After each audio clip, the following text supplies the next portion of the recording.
ရွှင်ပါစေငြိမ်းချမ်းစေအိမ်မြစေတာယာပါစေတနေ့မှတစ်ခါကြားရောက်တဲ့ဒီလိုချိန်ဝေးချက်တည်းအိုးရှိတယ်မင်္ဂလာရှိတယ်လေချမ်းသာပါစေအသက်ရှိပါစေဒုက္ခဖြာဖြာအမြင်ရရှိပါစေ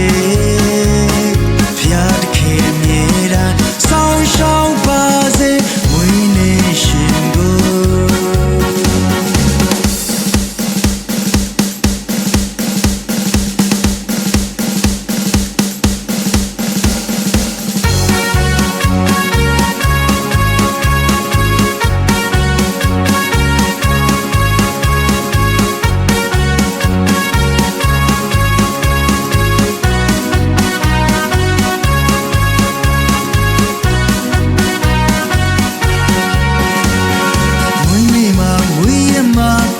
ရွှင်ပါစေငြိမ်းချမ်းစေအိမ်မြစေတာယာပါစေတနေ့မှတစ်ခါကြားရောက်တဲ့ဒီလိုချိန်ဝေးချက်တည်းအိုးရှိတယ်မင်္ဂလာရှိတယ်လေချမ်းသာပါစေအသက်ရှိ